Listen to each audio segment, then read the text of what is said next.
என் இஷ்டமித்திரர்களே, யாரோ தனக்கு அபயம் என்று கூறினான். சீக்கிரம் தெரிந்து கொள்வார்கள்.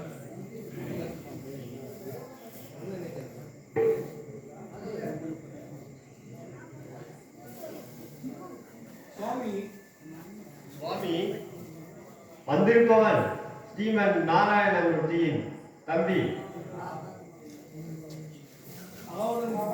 ராவணனுக்கு தம்பி விபூஷணர் 4 தோழிமார்களுடன் வந்திருக்கின்றார். இவர் நமது சையாலயத்தில் வந்தவுடன் நம் வீரர்கள் உனக்கு எனக்கென்று கொள்வதற்காக சூழ்ந்து கொண்டு நான் விசாரித்ததில் கூட வந்திருப்பவர்கள்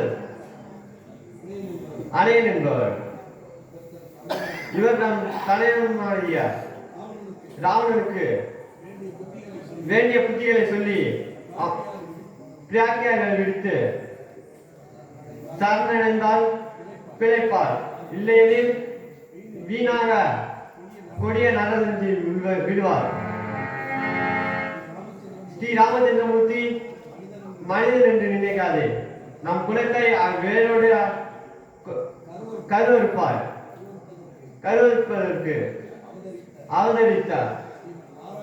ஸ்ரீமன் நாராயணன் என்று நினை. உன்னை காட்டிலும் கீர்த்தியுடன் வாழ்ந்த கண்ணிய கட்சியை இன்னிய கட்சியர் அகங்காரம் கொண்டதால்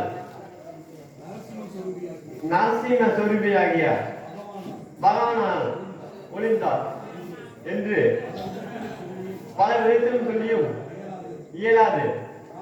ராவணன் அரவம் போல் சீறி தன் தம்பியை வெளியில் தோற்றிவிட்டார். தவிர விபூஷணன் தவத்தால் பிரம்மாவிடம் எப்பொழுதும் ஸ்ரீ நாராயணனிடமும் புத்தி மாறாமல் இருக்க வரம் பெற்று அனுஷ்டித்து வந்தானாம். இப்பொழுதும் கூட தன் திருவடியை தொண்டு செய்ய வந்தான்.